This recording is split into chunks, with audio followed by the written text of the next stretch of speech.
welcome back, everybody, to this edition of Walking in Spirit and Truth. And I'm your host, John Craig, and I'm here in Amarillo, Texas, and looking forward to having another great adventure with you tonight out of the book of Enoch. We might just get out of chapter 88. This has been quite the adventure, and very glad that we can be part of this. Now, I don't know exactly why my computer has decided to suddenly get really jumpy on me. So let me know if the audio is okay, because if the video is, messing up, that's the way the video is going to be. But as long as the audio is coming across clearly, let me know, and that it's not stuttering or broken up, just like our intro was broken up. I don't know, computers. Sometimes they decide that they want to do some type of update in the middle of very important things. Can you imagine that? Okay. Well, good. And by the way, it's good to have you back, Tammy and Eddie, and joining us and home again. So that's a great deal. And I'm so happy that that Eddie was released. Tammy, you're not having to run back and forth. You got Simca and Sison, both of them probably glad to have family. Have you back? Watching over them. So, all right, good. Shira, I'm sorry. I was like, which one is it this time? Like, oh, sorry, I can't keep up with all the kids. I was thinking about this today. I had one of my cousins pass away. Yesterday, I got a text from my sister, and I gave her a call, find out what had happened, and my cousin moved to Florida. He lives down there in Florida. And yeah, sorry about that. Sasson is the blessed memory. And anyway, so this cousin was younger, is several years younger than I am. And he's a cousin that when I was in fourth grade, we lived in Bartlesville, Oklahoma. And so did he with his family. I mean, he was a kid, so he was with my aunt and uncle at the time. And what happened was we moved to Norway, and after that, we really kind of lost contact and really just never kept up all these years, because our families were just so distant. And he's a first cousin of all different things, but I never have met his children. And he had two marriages, one with a couple of daughters from the first marriage, and then he also has like an 8-year-old daughter now with his wife down there in Florida. And the good thing is the wife that's down there in Florida was a good thing in his life, because she was the one that brought him to Yeshua. And so in spite of his passing and all of that, I am very, very happy that he knows, and he knew. I mean, it in his realm, it's Jesus, but nevertheless, to have that forgiveness of sins and to walk with Jesus, making him Lord, master of his life, is the number one priority, and receiving the forgiveness of sin. And so anyway, that has been going on. It's been quite a weekend with all stuff that's been going around. So so we're here again, and we're walking through this whole path of Enoch, because Enoch tells us about a lot of sheep, and how a lot of sheep were determined to have some issues.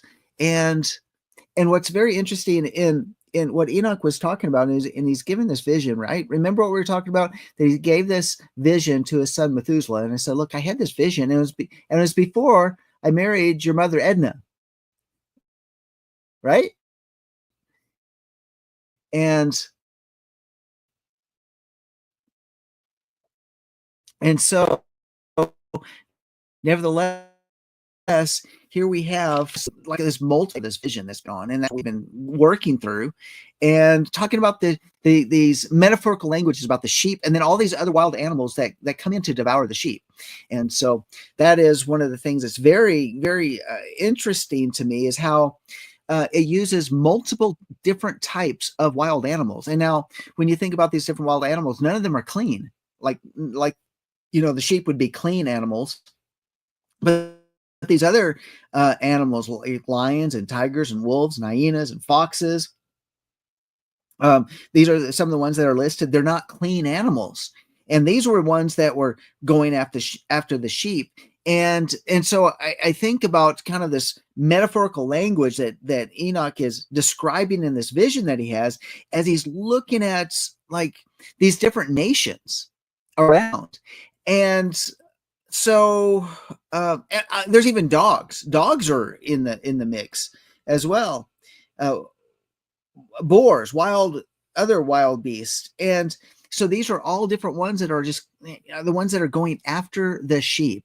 And so, of course, when we think about the sheep, and in this metaphorical language, the parable language that's being used here, we understand what's happened in the history of Israel. In the history of Israel, what we've been looking at in this picture, we have the picture of Saul, who is raised up as king over Israel, but he became blind. He set aside his glory, right? We talked about that. And then Adonai, it says, raised up still a different sheep and raised him up to be a ram, and who and this is over in verse 71. It says, then there Adonai sent a sheep to still a different sheep, and raised him up to be a ram, and to conduct them instead of that sheep who had laid aside his glory. So, and I think that was kind of the picture of maybe King David. And so we have that element that's going on. And then it says,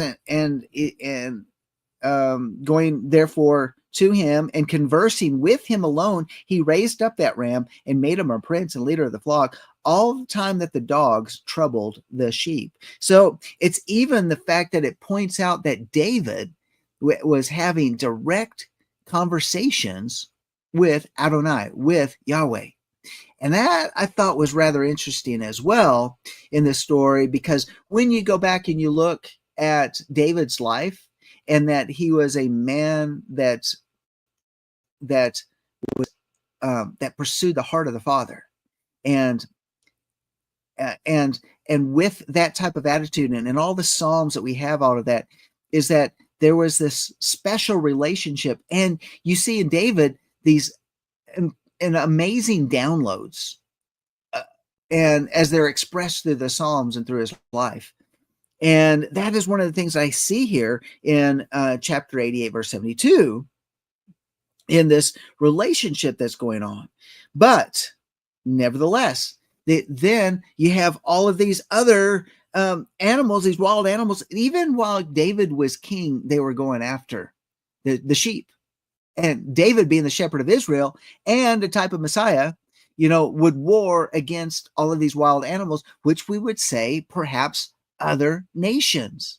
Now, I want you to keep in mind here, there's an element that is a principle within Scripture about how many nations there are in the world, right? And it says there are 70 nations. Now, if you look, there's not 70 nations in the world. There's like 200, and I gotta bring that up. I'm going to bring that up. Let's ask the question. And hopefully it's, y'all put it up if because my YouTube will kind of skip around and do a little bit of things while I'm looking something up at the same time. And so if it gets a little jerky, just hang it, because okay, I'm still here. I really am. Okay. So, okay, we're going to ask a question. And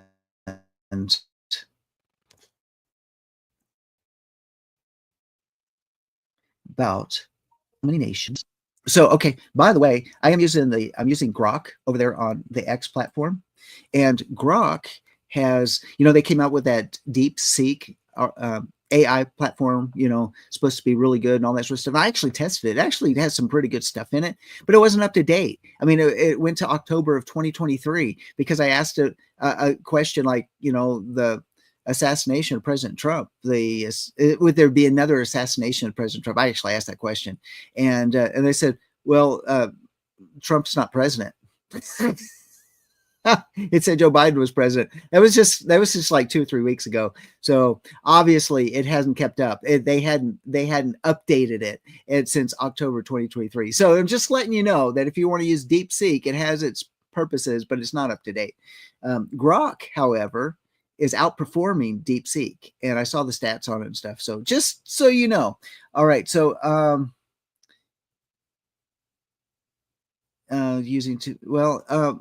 yeah, there's a couple different things that are going on there. I have completely rebooted, and I think it has to do with several different issues. My computer tech guy says he thinks he can fix it.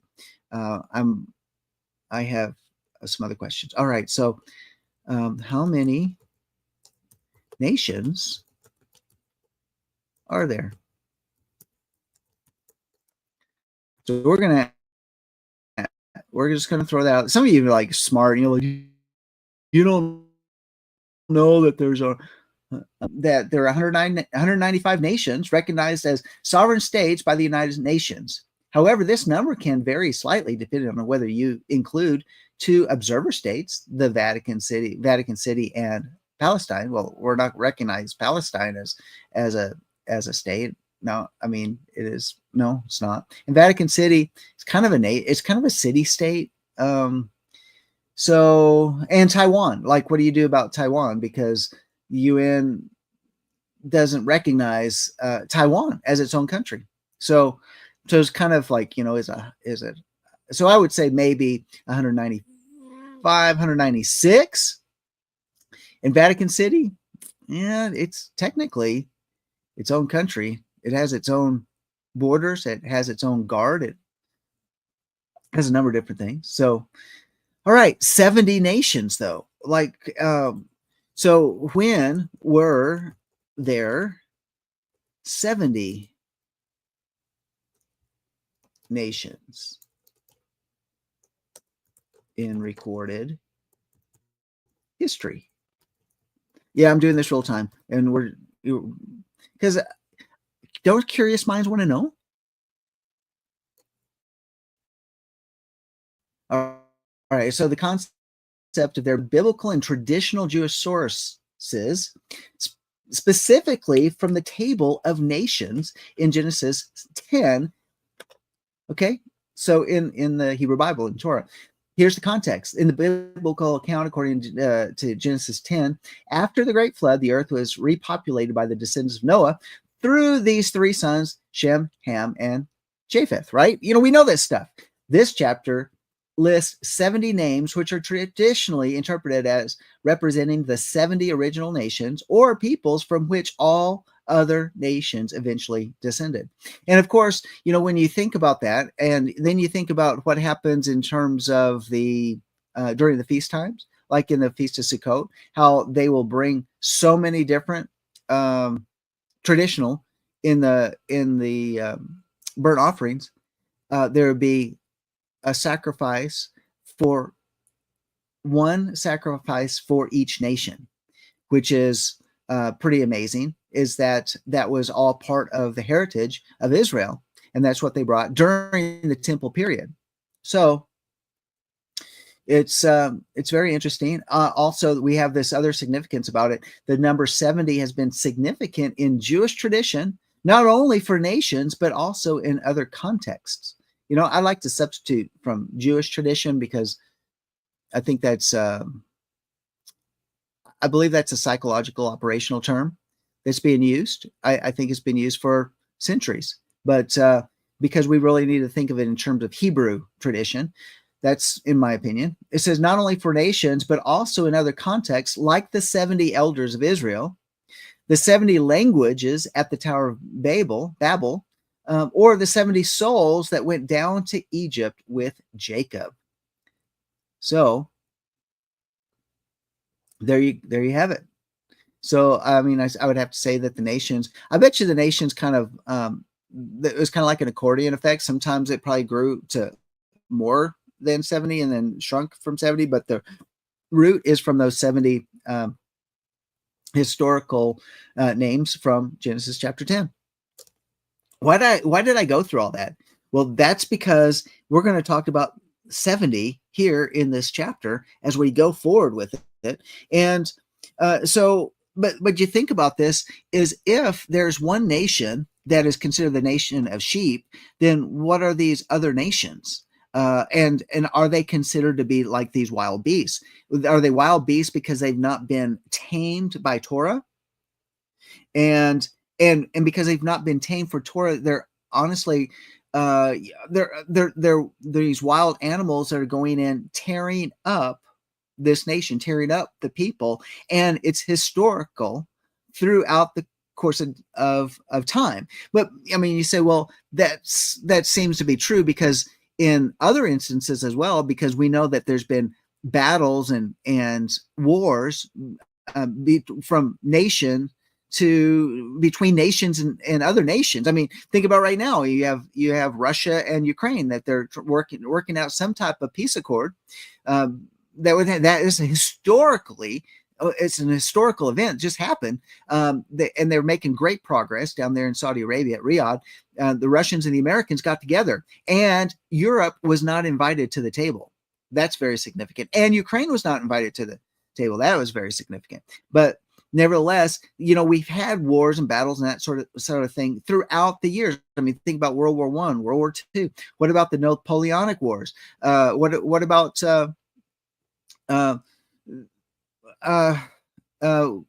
I'm trying to think of some of these other wars that have gone.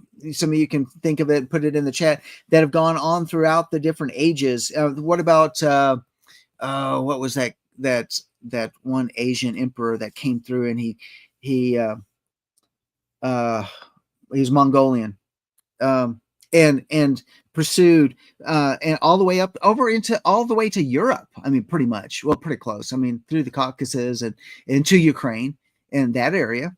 So here we have this idea of these sheep. They're being attacked. David was raised up. He was used as a powerful figure to protect the sheep. But it goes on talking about the sheep continue to increase in size and they multiply. And this is verse 79. And all the dogs, foxes, and wild boars feared and fled away from him. So that ram also struck and killed all the wild beasts, so that they could not again prevail in the midst of the sheep, nor at any other time, ever snatch them away. And that house was made large and wide, and a lofty tower being built upon it by the sheep, for Yahweh of the sheep, Yahweh of the sheep. The house was low, but the tower was elevated and very high. So now we have this kind of shifting that's going on as well, because it's out of the house of David. We know King Solomon, but it was David that established the land. Solomon just had to keep it. And then Solomon took advantage of the peace and built the temple and built himself quite a palace. And he built the temple. And that's why it looks like here it's talking about he made himself a house that was large and wide, and a lofty tower being built upon it by the sheep, for Yahweh of the sheep. And so they built the tower for Yahweh, and the sheep built it. And so it's talking about, so you think about metaphorical language is about a tower. And Genghis Khan. Yeah, Linda, that could be Genghis Khan. I think that's right. Yeah. Okay, so going back to this, and I think about all that was done in building this house, and it was elevated very high. So, I mean, in other words, when you think about the temple on Mount Zion, that was, it was kind of in an elevated place, but more so in terms of its status and authority in all the earth. And so then it says, then Yahweh of the sheep stood upon that tower and caused a full table to approach before him. Again, I saw that those sheep wandered and went various ways, forsaking that their house, and that in their Adonai called to some among them, whom he sent to them. But these sheep began to kill. And we talked about that last week, because we talked about and I had a list of different prophets and those that were killed, that Yah had raised up to speak to Israel, and these prophets were killed. These ones that Yah called up to speak to Israel, because the sheep were wandering away, they were going astray, and so and yet there was this. They didn't like it. Those sheep didn't like the prophets. They didn't like the message, because what does a prophet do? A prophet speaks Torah.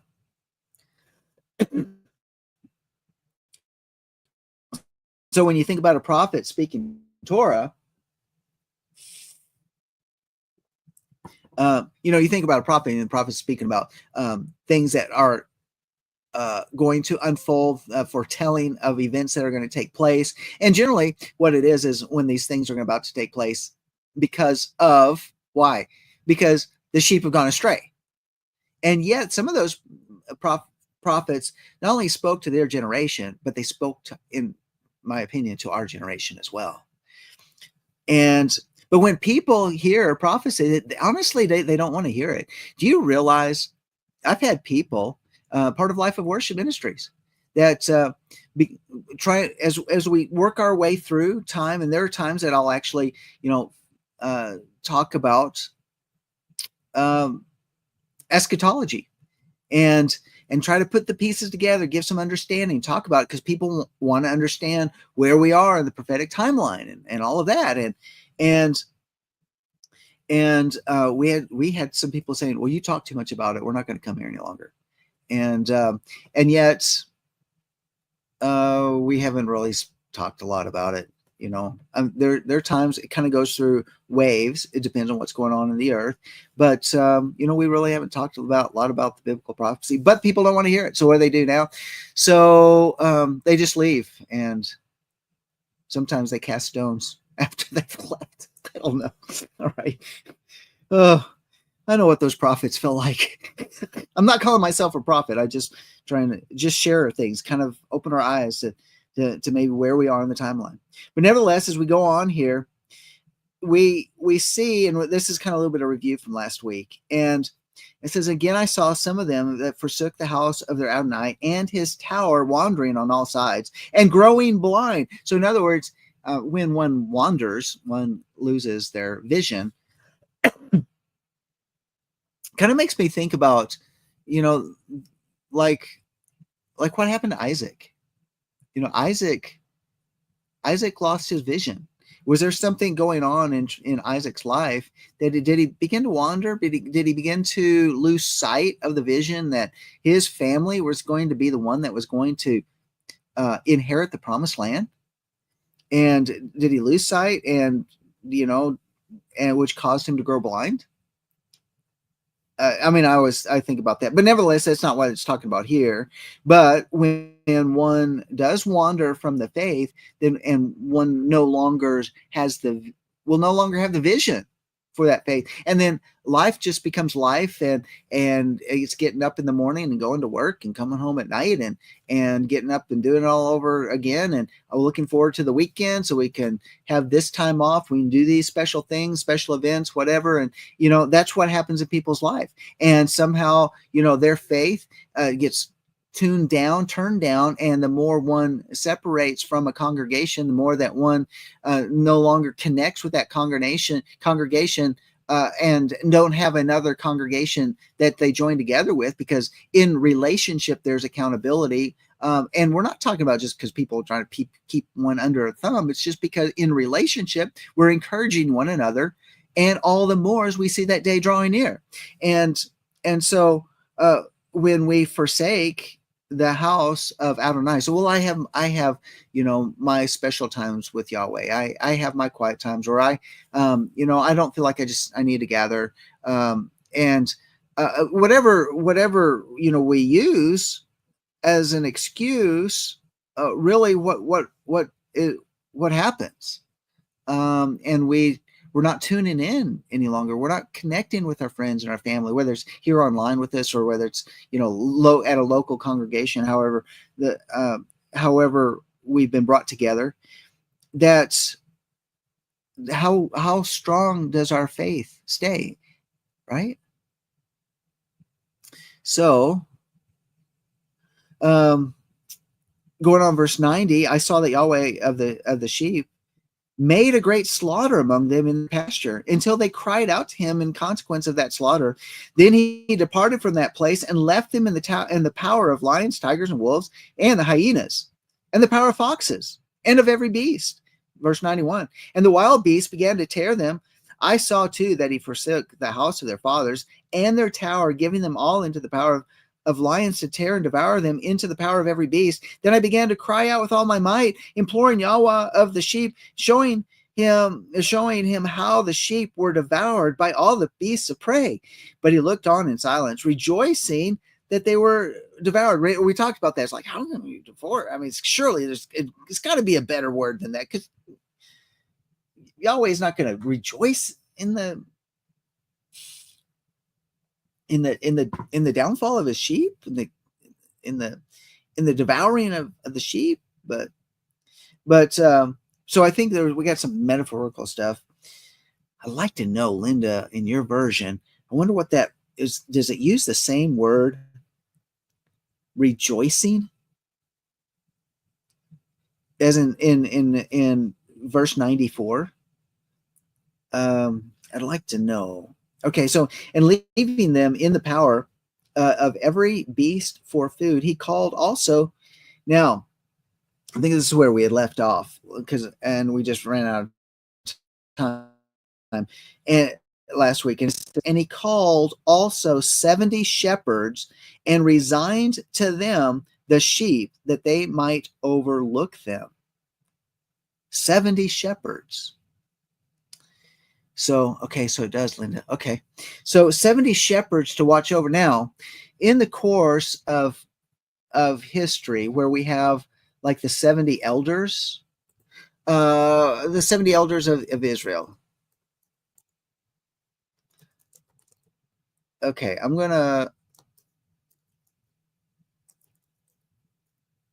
typing that in, and let's get some more information about the 70 elders of Israel. Because, okay, remember, and this is actually, this is this week's Torah portion, talking about in Mishpatim, where the 70 elders in Exodus chapter 24, we, verse 1, no.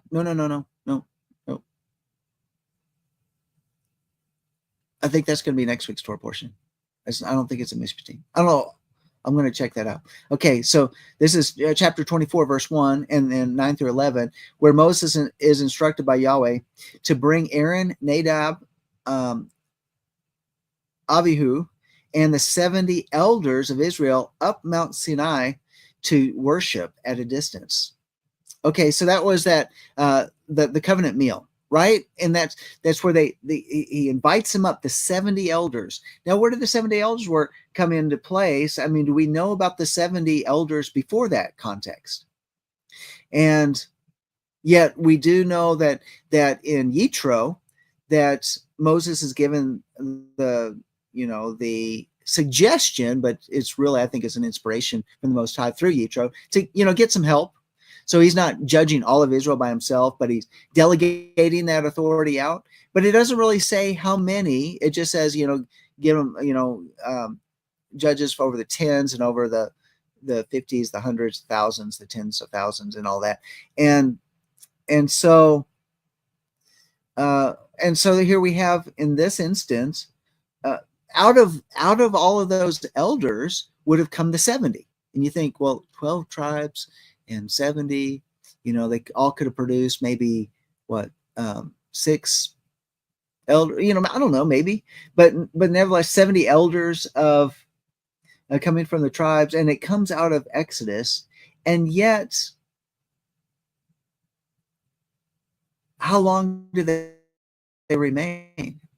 I mean, the fact that we really don't see any idea talking about the 70 elders until we get almost into the Second Temple period, right? And like during the time of Yeshua, and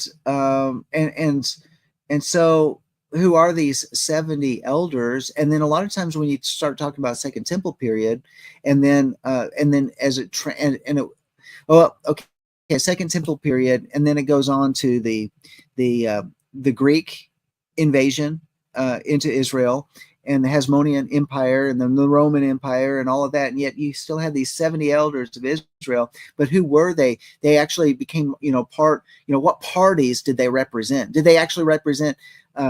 I think we would see a representation of the Pharisees and the Sadducees out of. Was there anybody that was out of the sons of Zadok that were part of the 70 elders?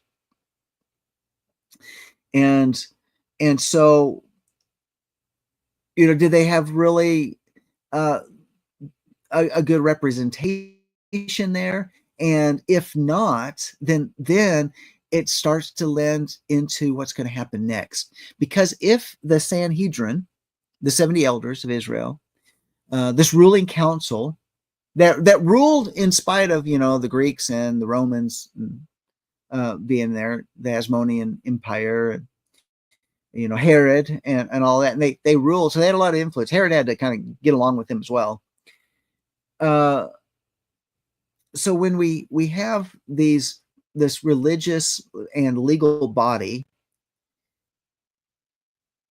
what if they didn't like a particular group, right? So think about this.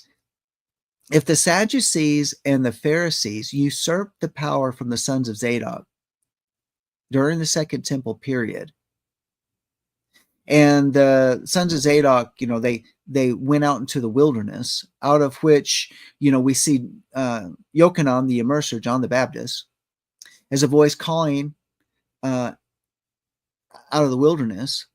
And he had the rightful heritage of the high priesthood.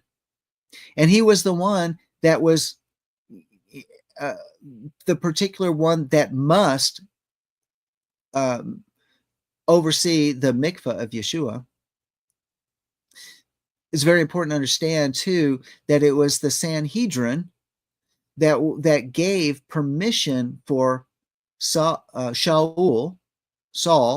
to go to Damascus. Why?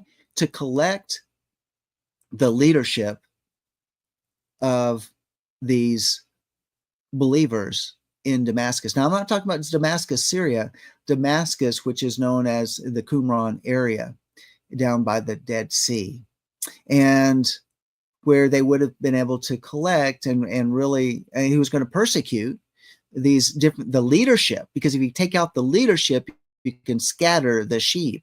And so Israel had this tendency during the Second Temple period to go after their own, to eat themselves, to eat their own sheep, to beat them, to get rid of them, to destroy them, and this is in spite of all the wild beasts around them that are trying to kill them and destroy them.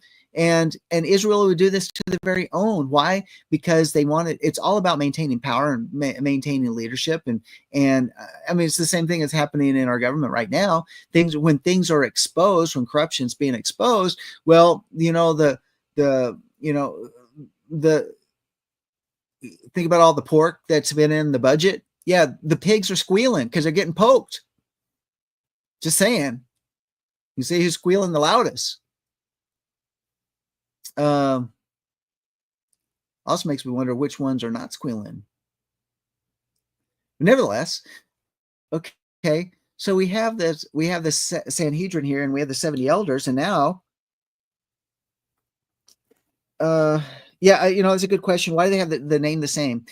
I don't know, but it causes confusion in history, because there was definitely a Damascus, but the road to Damascus, you know, when you think about it, well, the road to Damascus was actually the road down to the Qumran, and ultimately it led down to Jericho. And I guess if you made a left turn at the Jordan River, then you could work your way up to the Golan Heights and work your way over to Damascus that way. But it wasn't really the direct path if you're going to Damascus from Jerusalem. If you're going to Damascus from Jerusalem, you'd take a different route. You wouldn't go that way down into the but they did call it that because the Dead Sea Scrolls actually reveal the Damascus documents. And it's not about Damascus, Syria, which was it was Assyrian. It was a heathen culture over there. So why do they have two names? Well, I guess it's a lot like we have a Paris, Texas, and there's a Paris, France, and multiple names. Moscow, Kansas, and Moscow, Russia, and two names of different cities.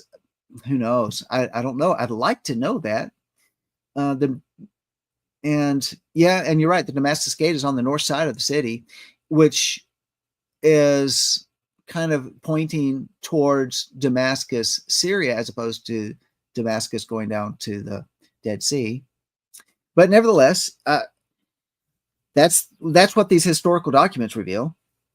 Some have kind of debated that back and forth, but it really doesn't make a lot of sense that even though Syria and Damascus, Syria has some of the oldest Christian population in the world through the Armenian Christians, that it seems to be that at this point in time, when Shaul was sent down to Damascus, which would have been in the Qumran area, it would have made sense that he would have been going after the leadership.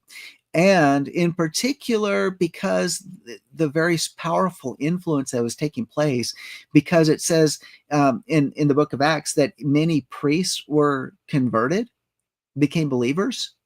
And why would that be? Because of the priesthood community that was in that area. So they weren't known to be over there in Damascus, Syria. They were known to be right in the Qumran area. So why would this happen? Because Shaul went and got letters. He got the credentials. He got the license to go after them. It was all legal. And why? Because they were still a threat to the authority of the illegitimate authority in Jerusalem, where the Sadducees and the Pharisees were ruling from. So, going on from here, okay, we're looking at it, but he looked on his side. Okay, we talked about that, and he called also 70 shepherds and resigned to them the sheep. And now, to me, that seems kind of an interesting word as well. Resigned to them the sheep. It's like, all right, you just take over and watch over them, but it's not my number one plan. But I got to have somebody at least watching over them. And then he says that they might and resign them to the sheep, that they might overlook them, saying to them and to their associates, every one of you, now remember what I was talking about, every one of you henceforward overlook the sheep, and whatsoever I command you to do, I will deliver them to you numbered. All right. So he said, I'm going to give you this special charge. I'm going to tell you what to do about it. I'm going to tell you how to take care of them. I'm going to give you these directions. But every one of them are numbered.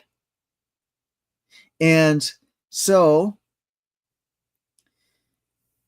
I'm looking at this, and it says every one of them are numbered. Now, remember when Yeshua talked about, leaving the 99 for the one? But it's very specific when Yeshua talks about leaving the 99 for the one. It's, in other words, the Most High has every one of his sheep numbered. And so when it's not like, oh, I'm giving just you a random number because it's just, this is like an explanation of, the number of sheep that are in the flock. But doesn't a shepherd know exactly how many sheep he has? so that if one walks off, he's going to know that he needs to go look for the one that walked off. If a wolf gets one of his sheep, he's going to know exactly that he's down one. And in this sense, he knows exactly how many sheep he gave to the 70 elders, the overseers, and has an expectation that they're all accounted for. In verse 96, it says, I will tell you which of them shall be slain, these destroy. And he delivered the sheep to them. So, as I was saying, look, there's an allowable number of losses that you're allowed to have, but only the losses that I allow you to have, nothing more. And it says, then he called to another and said, understand and watch everything which the shepherd shall do to these sheep, for many more of them shall perish than I have commanded. Wow. Now that really makes me go back and think about how, you had these different parties. I'm back again. And how they had these different parties in Israel, the Sadducees, the Pharisees, and the sons of Zadok. And out of the sons of Zadok, then we also have this internal fighting going on. And when you have the internal fighting going on, then the shepherds, the 70, aren't doing what they're supposed to do. In fact, they're giving license to others to go slaughter the other sheep. I know that's how I'm interpreting this. Kind of looking at the things of history. I'm not that I'm this great historian or anything. I'm just trying to connect pieces of dots of the dots that I've come to learn and know. For many more of them shall perish than I have commanded. For many more of them shall perish than I have commanded. Because considering that there is still the dogs, the wild animals, the lions, the tigers, the bears, the wolves, the hyenas, oh my, and they're all going after the sheep, but then the sheep going after themselves.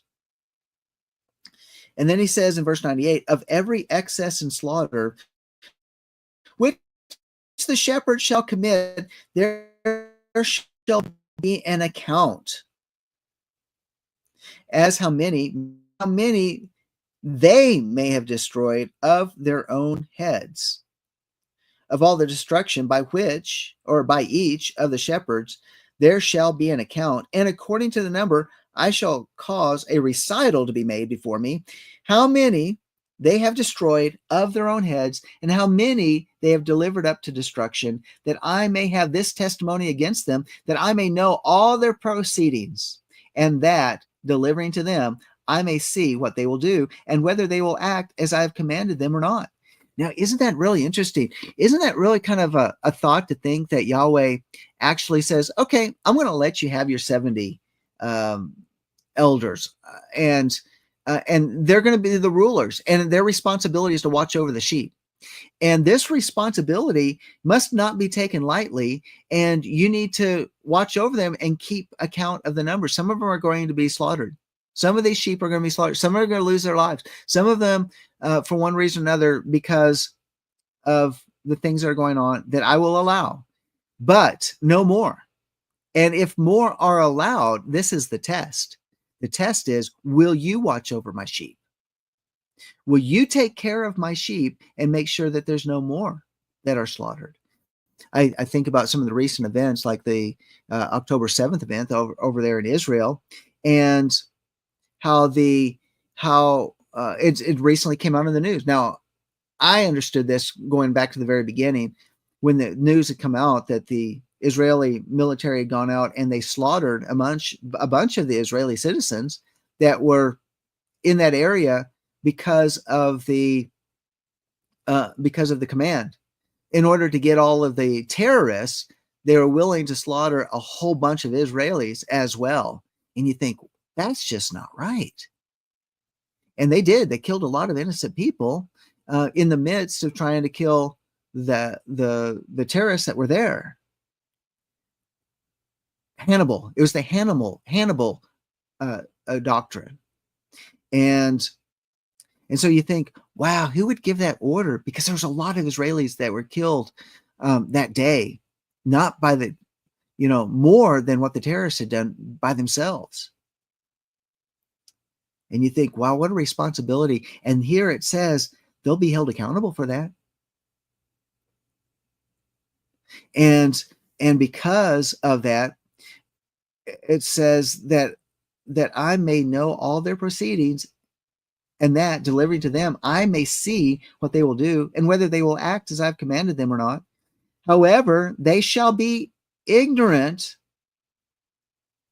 neither shall you make any explanation to them, neither shall you reprove them, but there shall be an account of all the destruction done by them in their respective seasons. See, this is another interesting thing, is it's not only this, is they're told, don't tell them when they're doing wrong. Don't tell them that I'm watching, hold them accountable to it. But it's not only that, but he gives this interesting connection that there shall be an account of all the destruction done by them in their respective seasons. And that is interesting, because that is not limited to any particular time within history, but in all of history. In all of history, did the shepherds of Israel watch over the sheep? And those that did not and allowed a slaughter to take place in their respective seasons, they would be held accountable to it. And I think about what happened in World War II. I think about what happened in the pogroms. I think about what happened in all the other events where many of the Jewish people were slaughtered.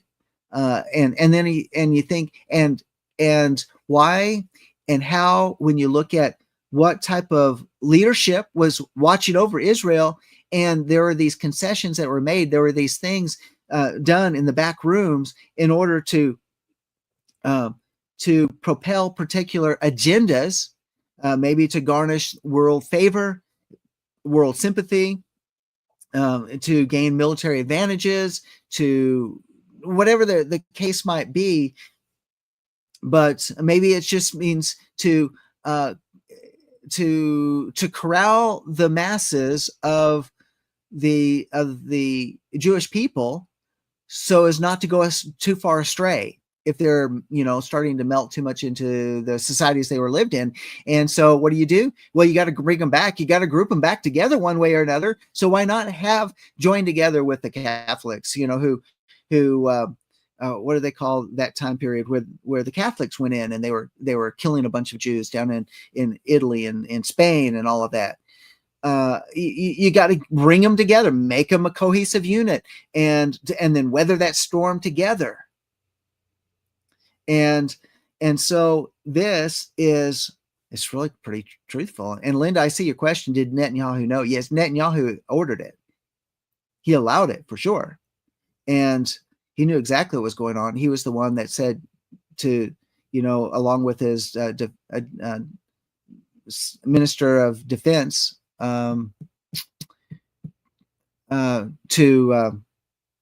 to move forward with it. That they had a delay. They had like a 7-hour delay before there was any type of action that took place. They allowed a certain amount of slaughter to take place on October 7th before they actually went in. And then when they went in, then they just were wiping out everybody else. It's very sad.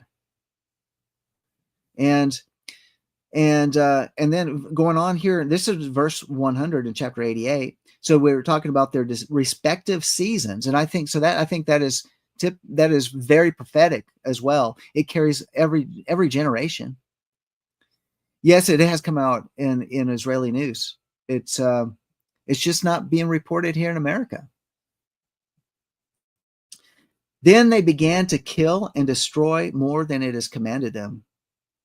Then they began to kill and destroy more than it was commanded them. And they left the sheep in the power of the lions, so that very many of them were devoured and swallowed up by lions and tigers, and wild boars preyed upon them. That tower they burned and overthrew that house. Then I grieved extremely on account of the tower, and because the house of the sheep was overthrown. Now, I know I did jump ahead when I was talking about this, because I think that this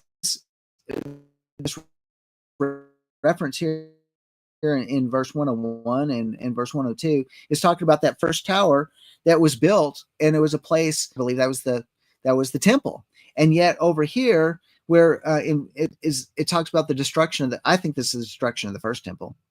And you think, well, okay, wait a minute. So if you want to back up, during all of that period of the kings, before Nebuchadnezzar came down and destroyed the temple and destroyed Jerusalem, well, you can also see that there was seasons of just all sorts of different calamities going on in all of Israel. Now, the kings were responsible up until King Nebuchadnezzar came in and destroyed them.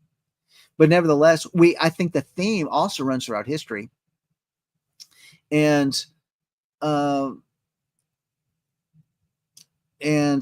yeah, so that's, but we see it comes up and it comes to this destroying of the temple. And I agree with you, Tammy. It says that it was to garner sympathy from the rest of the world to justify what was going on in Gaza. I think that was part of it, and I think it backfired.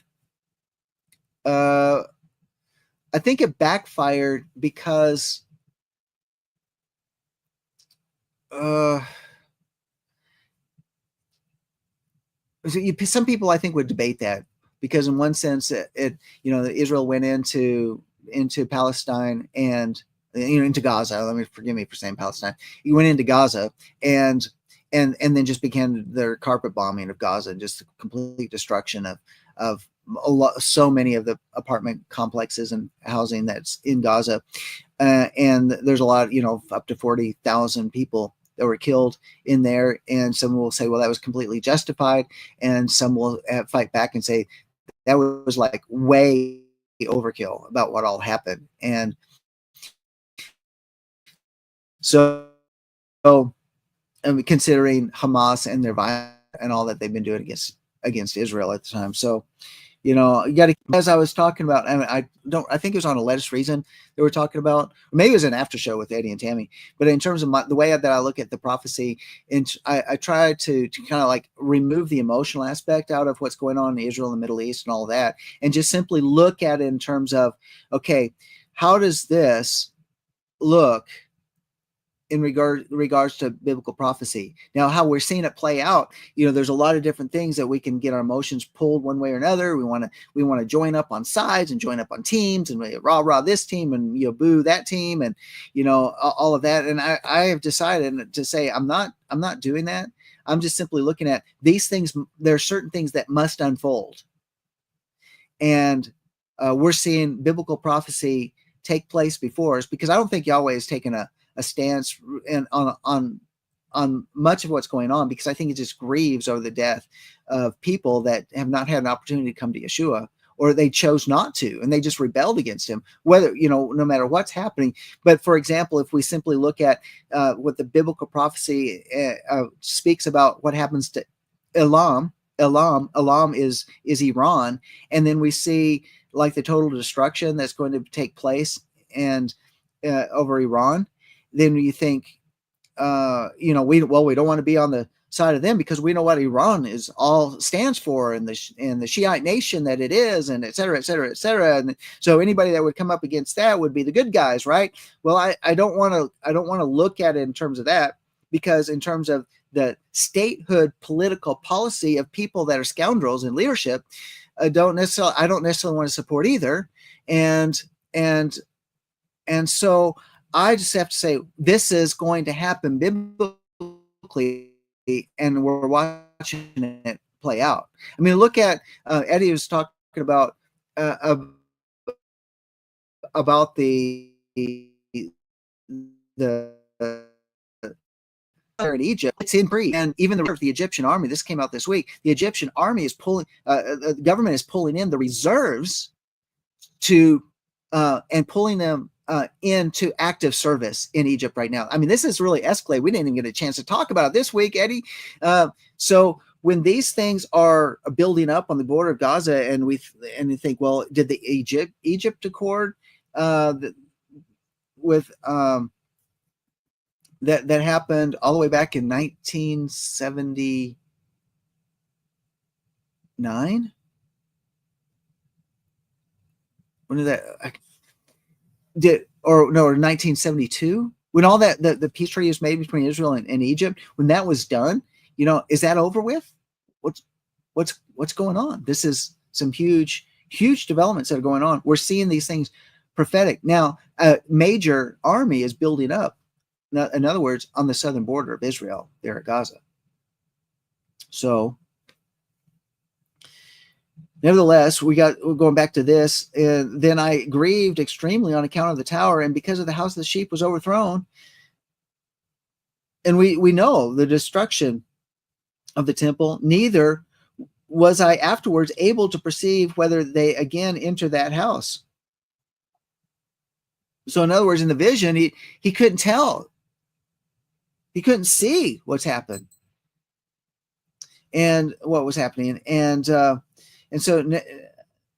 verse 104, the shepherds likewise and their associates delivered them to all the wild beasts.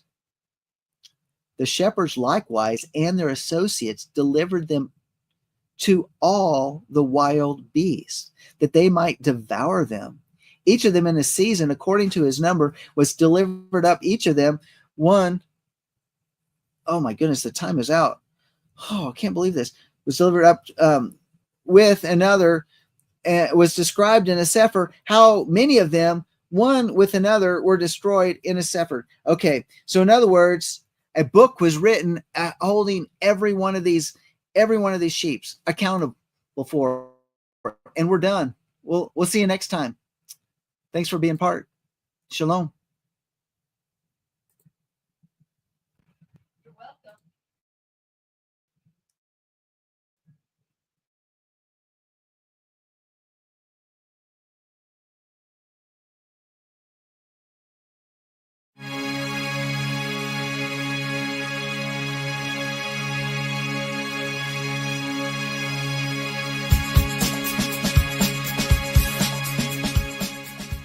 If you missed today's show or want to watch it again, or want to tell someone where they can watch this episode, go to lambnetwork.tv, where you will find this show and all the other live Lamb show archives.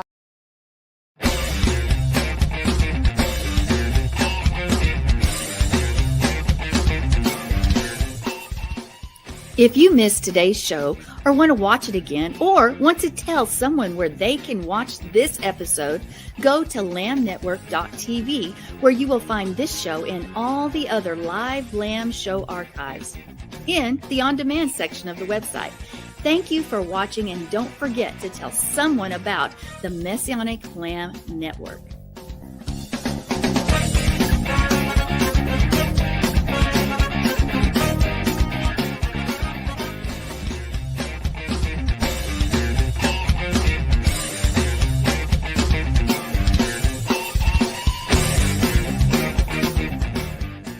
We are richly blessed to bring you what we believe is the fullest, most diverse, yet up-to-date progressive teachings, discussions, and prayer programming you can find anywhere on this planet. Be sure to take the tour of the lambnetwork.tv website. I'm Sandi Craig, thanking you for joining us.